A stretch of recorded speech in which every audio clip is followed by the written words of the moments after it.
예수님의 말씀은 끝났습니다. 공식적인 말씀이 끝났음을 바로 앞단락에서 말씀을 합니다. 59절입니다.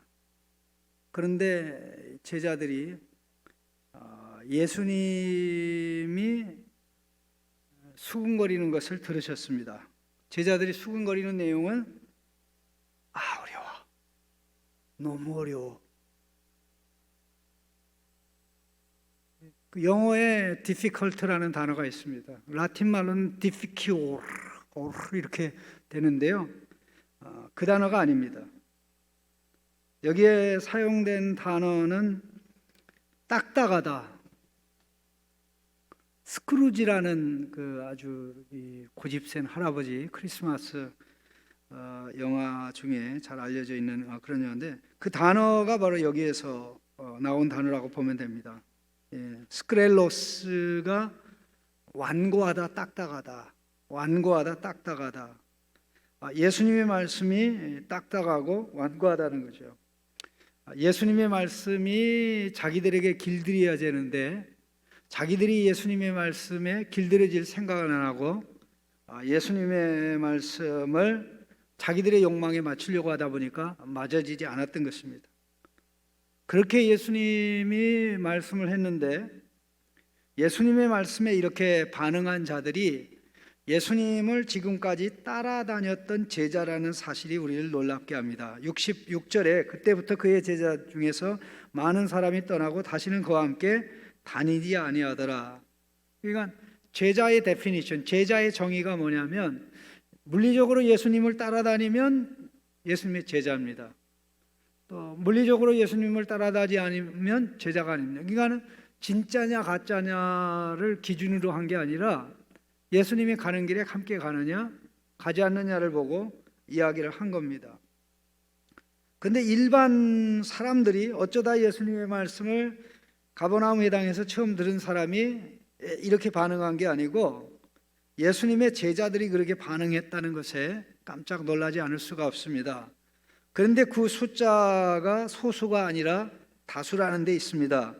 60절에 제자 중 여럿이 듣고 60절에 여럿이라는 말과 66절에 그의 제자 중에서 많은 사람이라고 되어 있는데 우리말을 기준으로 하면 여럿이 더 많아요, 많은 사람이 더 많아요? 똑같아요. 왜 대답을 안 해요? 많은 사람이 더 많아요, 여럿이 더 많아요? 숫자상으로 볼 때 여럿이 더 많아요, 많이가 더 많아요? 많이가 더 많죠. 그런데 헬라 말을 보면 똑같습니다. 문장 구조도 문구도 똑같이 되어 있어요. 근데 번역할 때 이렇게 다른 것처럼 번역했는데 똑같은 숫자입니다.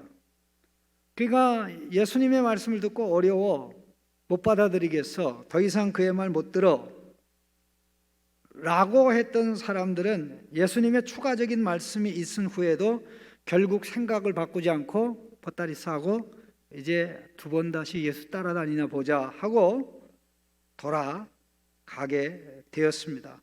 물론 그 이후에도 예수님과 함께 끝까지 있던 자들이 있습니다. 심지어 그들 중에도 떠나진 않았지만 예수님을 믿지 않았고, 심지어 그들 중에 한 사람은 예수님을 배반할 가롯 유다였습니다.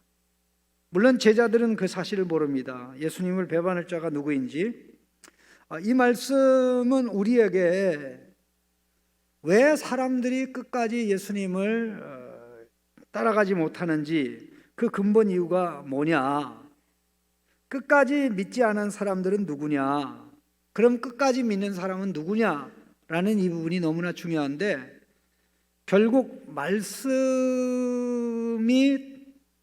들어가지 않는 사람, 말씀이 자기들 마음속에 꽂히지 않는 사람은 결국 예수님을 버린다는 것이죠.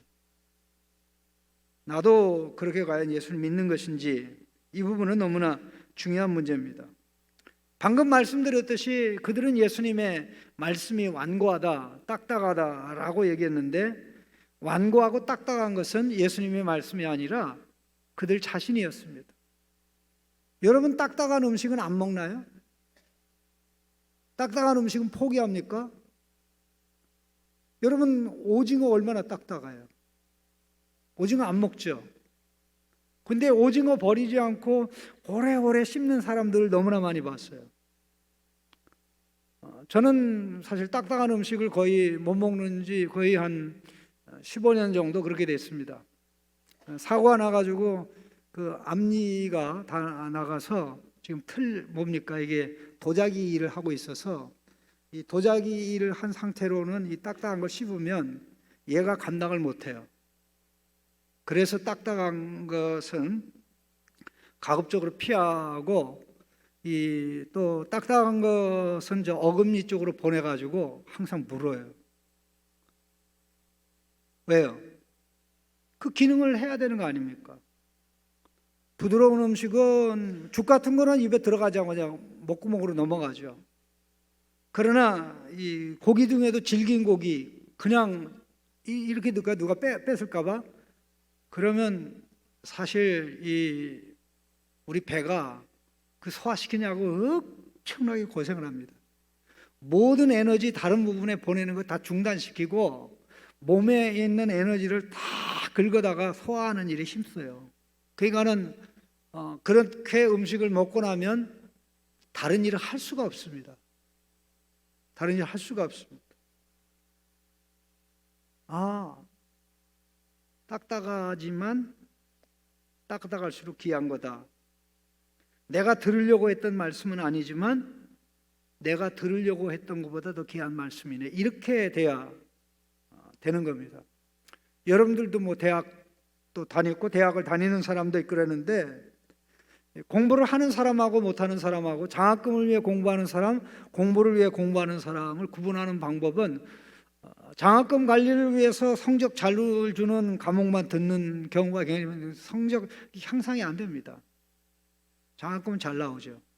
성적이 잘 나오니까.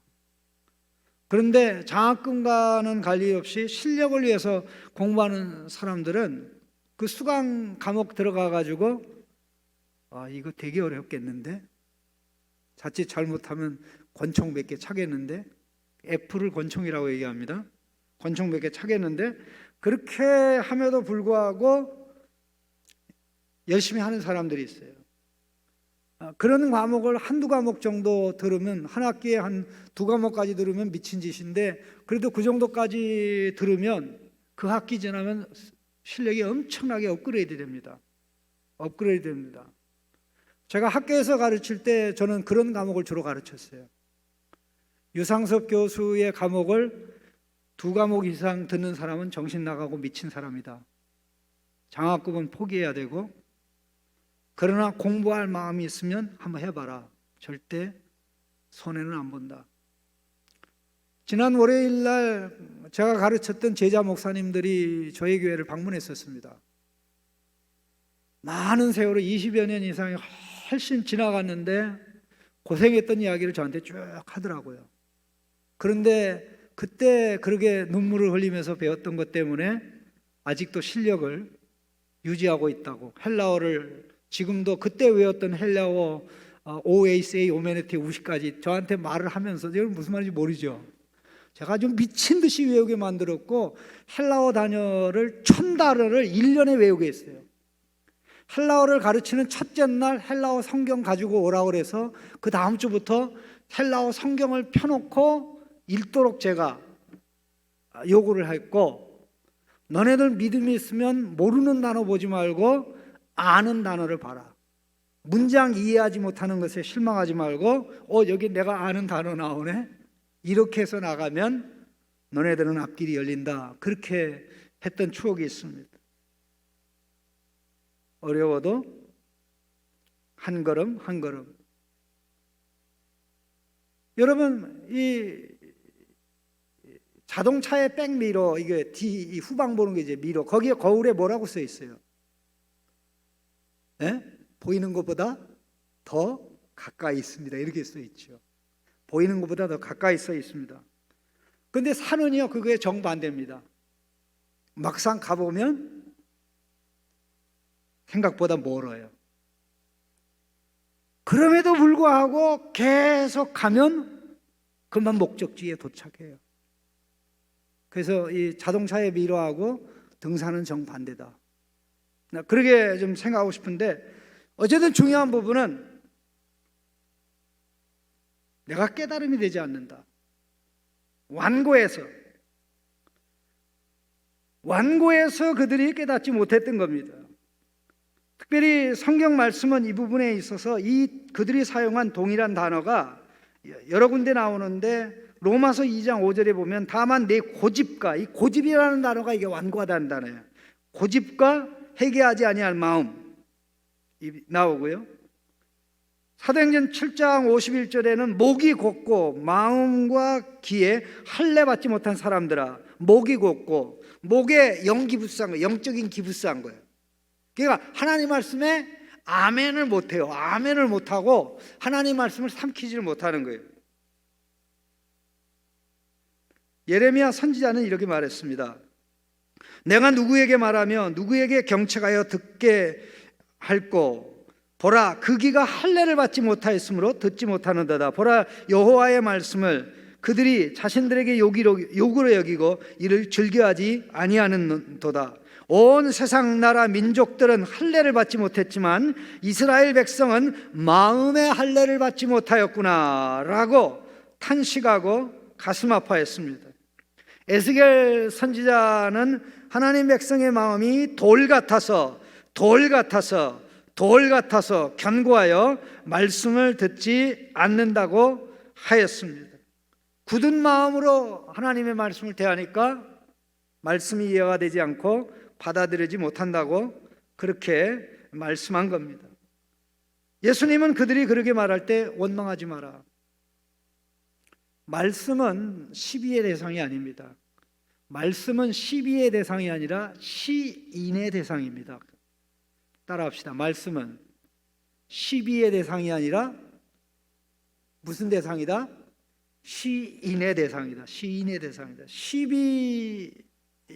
말씀의 시비를 거는 것은 말씀의 역사하는 성령님, 말씀의 주인공인 우리 하나님과 시비를 거는 겁니다. 말씀은 시인. 내가 이 말씀을 시인합니다. 그런데 좀 어렵습니다. 좀 이해할 수 있도록 도와주십시오. 이렇게 나가야 됩니다. 그런데 안타깝게도 그들은 예수님의 말씀을 받지 않았고 거부를 한 겁니다. 그러자 예수님은 포기하지 아니하고 그들에게 권면합니다. 이 말씀이 너희에게 걸리느냐? 너희들이 이 말씀 때문에 나를 더 이상 믿을 수 없고 이제 돌아가겠느냐 하는 그런 뜻으로 걸림이 되느냐라고 이야기를 하면서, 그렇다면 62절에 그렇다면 너희가 어떻게 하겠느냐? 그렇다면 너희가 어떻게 할래? 인자가 이전에 있던 것으로 올라가는 것을 너희가 주목하여 본다면. 이 말이 무슨 뜻입니까? 그들이 이런 상황이 있음에도 불구하고 예수님은 인자의 사명을 감당하고 말 것이라는 얘기입니다. 인자의 사명이 무엇입니까? 십자가에 달려 어린 양으로 죽음으로 죄와 사망의 문제를 해결하고 의와 생명을 가져오는 것입니다. 그리고 그 일을 하기 위해서 성령의 선물을 확보하겠다는 예수님의 말씀입니다. 예수님은 이 말씀을 니고데모에게 하였습니다. 니고데모가 밤에 예수님께 와서 당신이 행하시는 기적들은 누구라도 할 수 없는데 이는 하나님께서 당신과 함께하기 때문이라고 했습니다.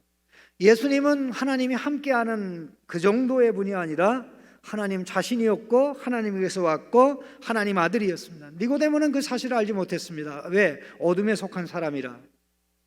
그 니고데모에게 예수님이 너뿐만 아니라 네가 대표하는 유대인들 radical rebirth, 극단적인 새로운 탄생이 필요하다고 하였습니다. 육으로 난 것은 육이요 영으로 난 것은 영이니 성령으로 말미암아 하늘로부터 새롭게 탄생하는 그런 일이 있어야 되는데, 그걸 위해서 예수님이 성령의 선물을 확보할 것을 니고데모에게 말씀하는 그런 뜻에서 하늘에서 내려온 자의 외에 하늘로 온 자가 없느니라 하고 3장 13절에서 말씀한 겁니다. 예수님이 하나님의 어린 양으로 죄와 사망의 문제를 해결하고 의와 생명을 가져오는 것은 기정사실이었기 때문에, 반드시 그렇게 할 거기 때문에 단언한 것입니다. 그 똑같은 취지로, 의미로 예수님께서 이 말씀을 인자가 이전에 있던 것으로 올라가는 것을 본다면 어떡할래? 이 말씀은 내가 너희에게 말하는 것은 너희들이 이 오해하는 대로 내 살을 뜯어먹고 내 피를 빨아먹으라 하는 말이 아니야.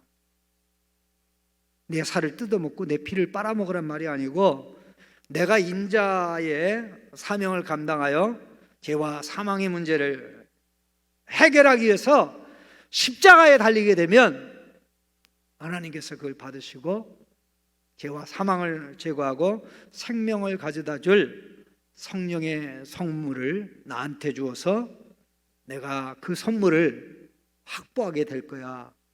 그렇게 되면 그 성령님이 역사해서 그들이 예수님을 생명 양식으로, 생명의 음식으로 누리게 된다는 것입니다. 문자 그대로 잘못 이해한 결과 그와 같은 일이 발생한 것을 예수님 말씀한 겁니다. 여기에 들어있는 62절에 숨겨져 있는 그 의미를 드러나게 하는 것이 63절입니다. 63절 같이 읽어보겠습니다. 살리는 것은 영이니 육은 무익하니라. 내가 너희에게 이른 말은 영이요 생명이니라. 여기 살리는 것은 영이니 이렇게 되어 있는데, 실제적으로 영은 살리는 분이니 육은 무익하니라. 이 말씀이 무슨 뜻입니까? 성령님이 살리는 역사를 하는데, 지금 예수님의 말씀을 듣고 있는 사람들을, 지금 다수의 제자들을, 예수님의 말씀을 듣고 있는 다수의 제자들을 살리는 역사를 성령님이 지금 강력하게 하고 있어요, 안 하고 있어요? 성령님이 안 하고 있는 거요, 할 수 있는 상황이 아니에요. 성령님이 할 수 있는 상황이 아니에요. 지금 제자들 가운데 성령의 역사하고 제자들 가운데 성령이 움직이고 있다면, 그것은 구약 시대에 제한적으로 선지자, 제사장, 왕에게 제한적으로 역사했던 구약의 역사입니다. 구약의 성령입니다. 아직 대대적으로 예수님이 이 생명의 역사를 할, 예수님이 니고데모에게 육으로 난 건 육이요 영으로 난 건 영이니 라고 할 때 그 성령이 말씀 듣는 니고데모를 중생시켰어요? 중생 안 시켰어요? 중생 안 시켰어요. 못 시켰어요. 아직 예수님이 자신의 사역을 위해서는 성령의 도움을 받고 성령의 이끌림을 받지만, 사람들을 변화시키고 사람들에게 생명을 주시는 그 일에는 성령을 당신의 뜻대로 활용할 수가 없었어요. 예수님 살아생전에 죽은 자들이 살아나는 그 일은 예외적으로 소수로 일어났습니다. 여러분, 오순절 이후에, 예수님이 십자가 부활 사건 이후에 비로소 성령의 역사가, 강력한 선물이 주어져서 사람들이 대거로 예수 믿는 역사가 왜 예수님 때는 없었고 예수님 십자가 부활 이후에만 있었습니까? 그 여러분 이유를 아십니까? 예수님의 무능에 문제가 있나요? 제자들이 예수님보다 유능한가요? 그거 아니에요. 예수님의 사역은 죄 문제, 사망의 문제를 해결하는 모든 토대와 근본을 이루고 생명을 가져오는 성령을 확보하는 일이 예수님의 십자가 부활 사역의 중심에 있어요. 예수님이 십자가에 죽으시고 다시 살아나시면 그것 때문에 사람들이 자동적으로 예수 믿고 자동적으로 예수님을 영접하고 자동적으로 변화되는 게 아닙니다. 예수님 하나님의 말씀이면서 하나님의 말씀만 하는, 예수님에게 역사하는 그 성령님이 예수님의 생명 선물을 나눠주는 일을 해야만 비로소 예수님이 선포하는 말씀에 죽은 자들이 살아나 예수 믿는, 사도들이 선포하는 말씀에 대대적으로 살아나 예수 믿게 되는 거예요. 그러니까 오순절날 같은 날은 베드로와 요한, 야고보 12제자들의 말씀을 들은 자들이 그 말씀을 들으면서 동시다발적으로 순간적으로 3,000명이 살아났어요. 3,000명이 살아났어. 죽은 자들이 살아나 예수 믿은 거예요. 그리고 베드로와 요한이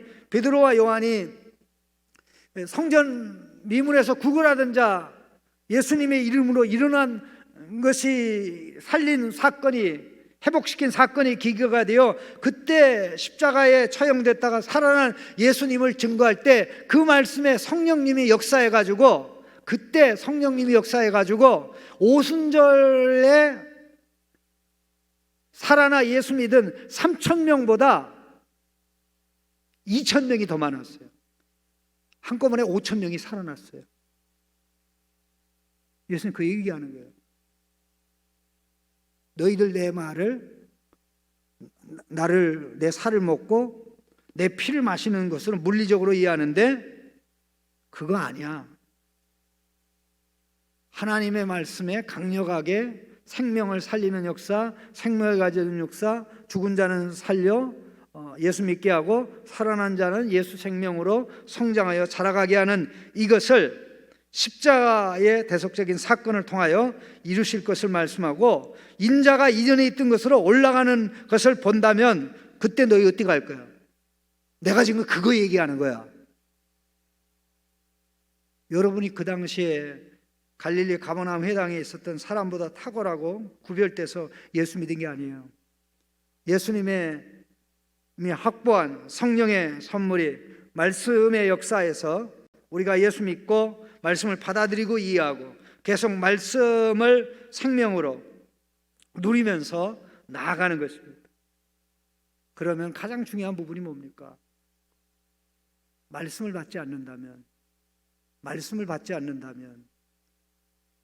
말씀을 탓할 것이 아니라 내가 영적으로 건강하지 않구나, 건강하지 않을 정도가 아니라 영적으로 죽어 있구나. 죽어 있더라고 할지라도 이성이 있고 어느 정도 말에는 반응할 수 있기 때문에 나는 도무지 하나님 말씀이 믿어지지 않습니다. 예수님 말씀이 믿어지지 않습니다. 예수님이 2000년 전에 죽었다가 다시 살아난 것이 나의 죄를 죽이고 나를 사망에서 건지고 나에게 생명을 주기 위한 것이라는 건 나는 죽었다 깨어나도 믿어지지 않습니다. 예수님 오해하지 마세요. 나 예수님 굉장히 좋아합니다. 십자가 빼고 부활 빼고 그런 사람 많아요. 나는 예수님 십자가 필요 없어요. 그러나 예수님 좋아요.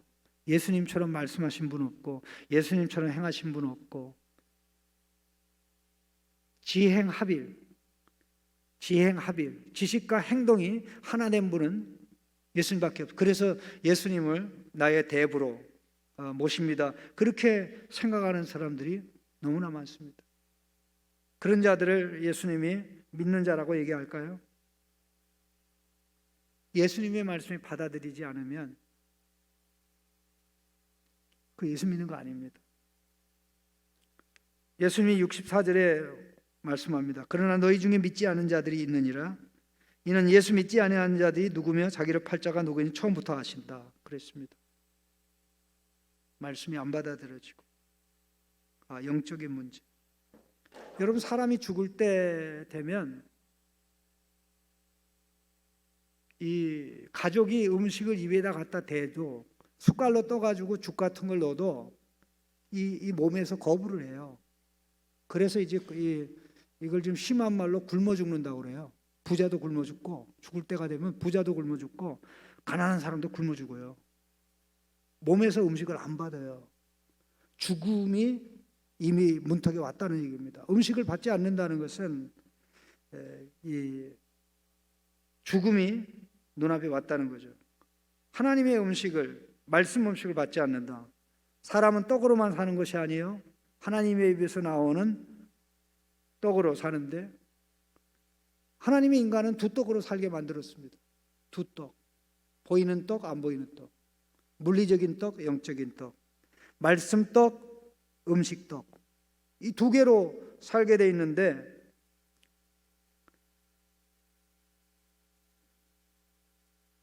아담이 선악과의 열매를 먹음으로 하나님의 말씀을 거부했습니다. 생명 양식을 거부했습니다. 그래서 죽음이 온 겁니다. 그 죽음을 해결하기 위해서는 버리고 포기한 하나님의 생명 양식 말씀을 취해야 되죠. 그 말씀 중심에 예수님이 계신 거죠. 그래서 예수님 말씀마저도 안 듣는다. 그러면 하나님 말씀 안 듣는 겁니다. 예수님 안 믿는 것이고. 그러면서 예수님이 말씀하기를, 그래서 내가 너희에게 전에 말하기를 내 아버지께서 오게 하여 주지 아니하면 누구도 내게 올 수 없다고 말한 거야. 그게 바로 44절 45절의 말씀입니다. 아버지께 배운 자마다 내게 오느니. 근데 아버지께 독립적으로 배웠다고 오해할까 봐 예수님은 잠깐만, 그거 아버지를 본 사람이 없으니까 너희들 아버지로부터 직접 배울 수 없어. 그거 나한테 배워야 돼. 그렇게 얘기한 거예요. 걔가 예수님에게 와서 예수님의 말씀을 듣고 배우고 아멘 하는 사람이 아니면, 예수님께 물리적으로 왔어도 예수님을 따라다니는 제자 행세를 했어도 예수 믿는 게 아닙니다. 예수 믿는 게 아닙니다. 하나님의 말씀과 여러분의 관계는 어떻습니까? 음식과 여러분의 관계는 어떻습니까? 너무 좋죠. 너무 좋아요. 그래서 살이 정말 쪄요.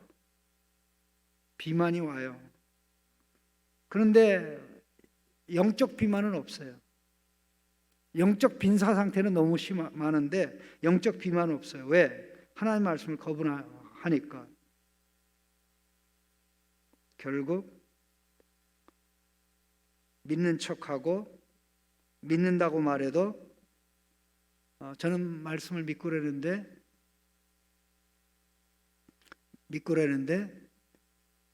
성경은 안 읽어요. 예수 믿는 성경 안 읽어요. 아주 충격적인 옛날에 이런 일이 있습니다. 지금 생각나는 좀 안타까운 일인데요. 신학교 들어오겠다고, 목사가 되겠다고 이제 총신대 입학한 어느 학생의 이야기인데, 입학하려고 한 학생의 이야기인데, 제가 면접을 하는데 자기는 반드시 총신대 신학과에 합격을 해야 된다는 거예요. 그 이유가 뭐냐라고 얘기하니까 자기는 초등학교 때 목사가 되기로 결심했고, 그리고 또 자기 마음에 이 소원이 강력하고, 그때 이후로 한 번도 변화된 바가 없기 때문에 하나님이 분명히 이 총신대학 신학과에 합격시켜 줄 것이라고 당당하게 얘기를 하더라고요. 그래서 제가 믿음이 굉장히 많은 줄로 알고 기특하게 생각하고, 예수님이 부자 청년을 보고 기특하게 생각한 것처럼 기특하게 생각이 돼서 물어봤습니다. 너는 초등학생 때부터 은혜를 받아가지고 목사가 되려고 그랬으니까 성경 되게 많이 읽었겠다. 몇 번 읽었니? 그렇게 얘기하니까 한 번도 안 읽었는데요. 또 제가 물어봤어요. 너 목사 되려고 이렇게 했으니까 너 공부 되게 열심히 하고 학교에서는 성적이 상위권 되겠구나. 그랬더니 하는 말이, 저는 공부에 별로 관심이 없어요. 하나님이 저를 부르면 그거 되는 거 아닙니까? 저는 이번에 반드시 될 겁니다. 그렇게까지 했는데 제가 너무 마음이 아파서 나는 아직 하나님한테 사인을 못 받았다. 그 친구가 합격했는지 안 했는지는 잘 모릅니다. 아마 합격이 안 된 것 같아요.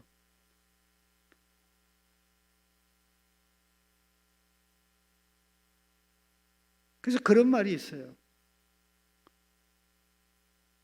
머리가 안 좋은 애들은 믿음이 많고, 머리가 좋은 애들은 믿음이 없다. 머리가 안 좋은 애들은 하나님을 믿어야 되니까, 그럼 하나님이 도움받으니까 믿음이 센 거고, 머리가 좋은 애들은 자기 머리로 하니까 이제 믿음이 없는 것이라 그러는데, 세상에 이런 모순이 어디 있습니까? 이런 모순은 죄가 만들어낸 모순입니다. 우리의 욕심이 만드는 모순이지 하나님 말씀에서 나온 모순은 절대 이런 게 없습니다. 하나님의 말씀은 자연 진리에서도 최고고 세계 질서가 돌아가는 데서도 최고고, 물리 세계에서도 최고고, 또 영적 세계, 도덕 세계에서도 최고입니다.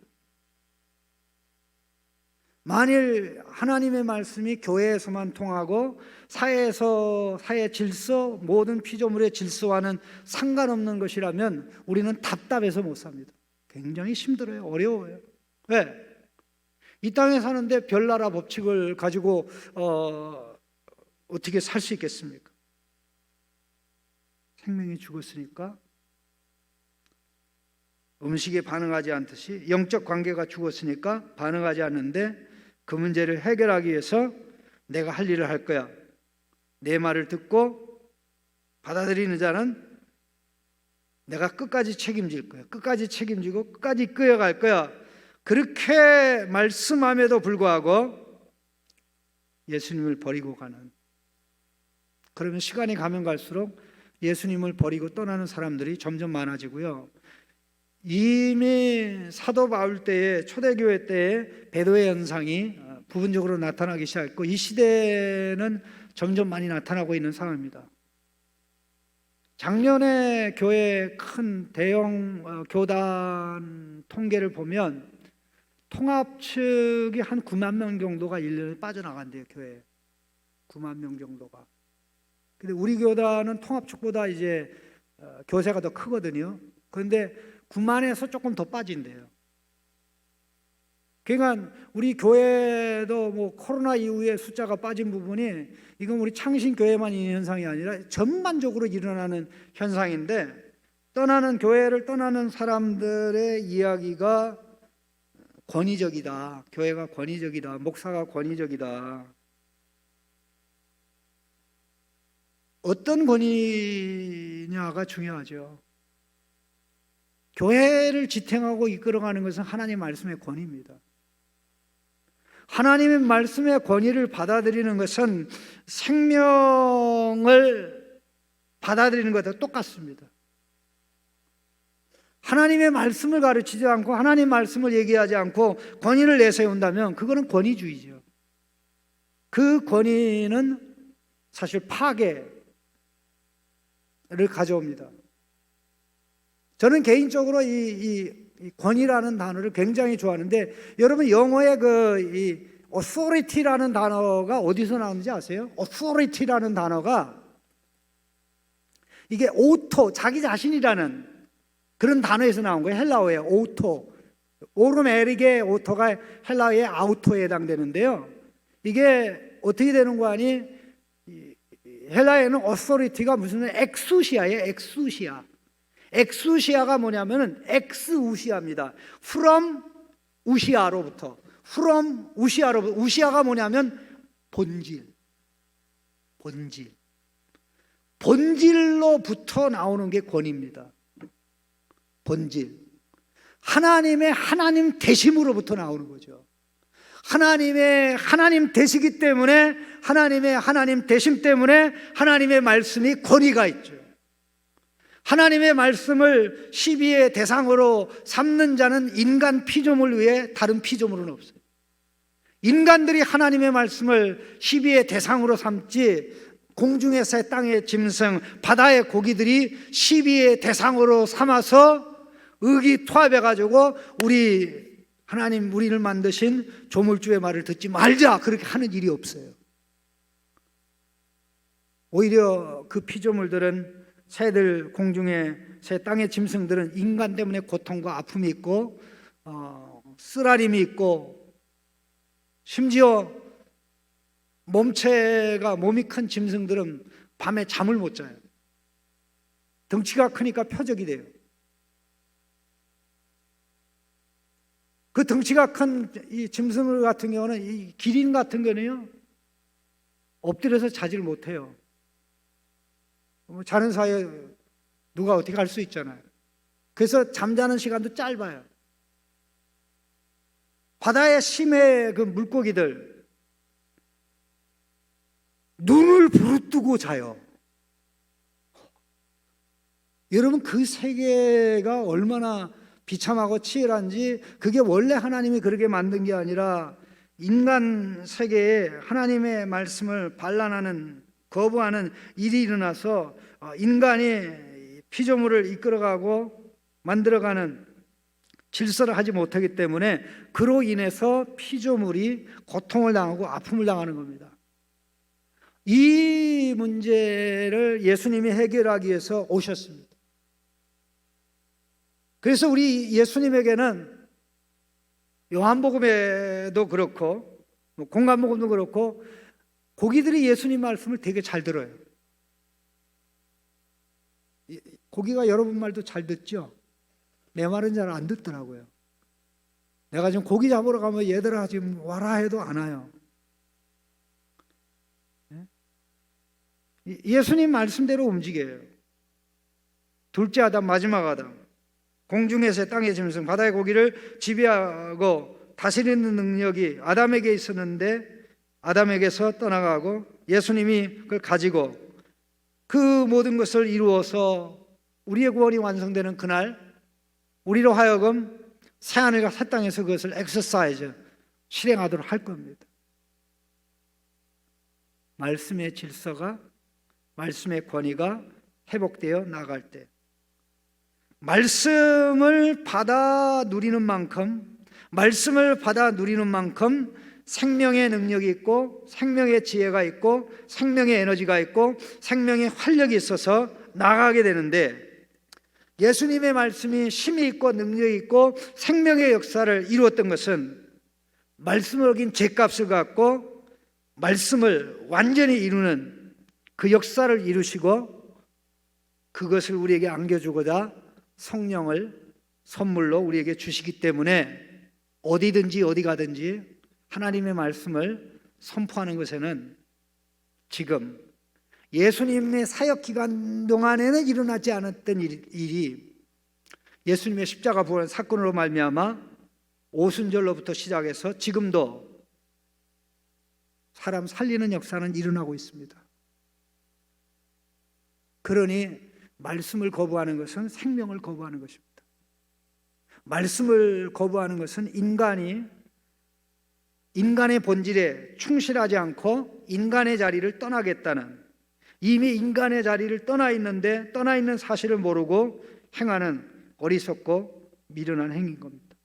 우리를 돌아오게 하기 위해서, 회복시키기 위해서 예수님이 인자로 이 모든 것을 가셨기 때문에 우리는 더 말씀이 땅에 떨어지는 시대에 더 말씀을 받고 더 말씀에 의해서 빚어지고 말씀에 형성되어서 나갈 때 말씀과 생명의 성령이 짝꿍이 되어서 우리를 더 큰 생명을 누리게 하는, 그래서 살맛으로 사는 그런 역사가 있는 것입니다. 죽을 맛으로 사는 게 아니라, 죽을 맛으로 사는 것은 죽지 못해 사는 겁니다. 너 어떻게 사니? 죽지 못해 살고 있어. 나 곧 죽을 것 같아. 맥이 없죠. 왜 맥이 없습니까? 사망의 기운이 그 사람을 사로잡기 때문에 그렇습니다. 살맛은 이거 해볼만 하네. 이거 해볼만 하네.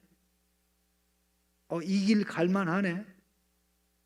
이거 남들이 해내지 못했는데 내가 하나님이 도와주시면 해낼 수 있을 것 같네.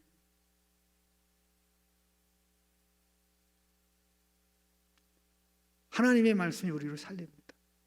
성령께서 그 말씀으로. 성령이 그렇게 할 수 있는 근거는 예수님의 십자가의 대속적 사건입니다. 그 성령님이 오늘 말씀을 가지고 우리를 초대합니다. 이미 예수님을 영접한 우리에게는 그 성령님이 계십니다. 말씀이 생명이야, 말씀이 능력이야, 말씀이 지혜야, 말씀이 통찰이야. 말씀을 가지는 것은 내가 생명에 충실하게 살아가겠다는 거야. 그거보다 귀중한 것이 없는 줄로 압니다. 듣는 설교, 강도의 말씀은 듣는 말씀입니다. 오늘 우리가 참여하게 되는 성찬도 하나님의 말씀입니다. 이거는 보는 말씀입니다. 먹는 말씀. 이 둘은 하나입니다. 말씀 속에 들어있는 것하고 성찬 속에 들어있는 게 똑같은 것입니다. 그래서 하나는 눈으로 보게 하고 하나는 귀로 들어서 과연 예수 생명을 말씀과 성령의 역사로 체험한다. 죽은 자는 살아나고 살아난 자는 예수 생명을 가지게 되는 이 역사, 그자만이 끝까지 예수님이 인정하는 믿음으로 나아가게 되는 줄로 믿습니다. 오늘 성찬에 참여할 때 하나님, 이 믿음을 가지기를 원합니다. 이 믿음이 말씀으로 에너자이즈 돼서, 말씀으로 충전돼서, 충전에 충전돼서 죽음의 기운이 줄어들고 생명의 기운이 넘쳐나는 우리가 되기를 예수님의 이름으로 축복합니다.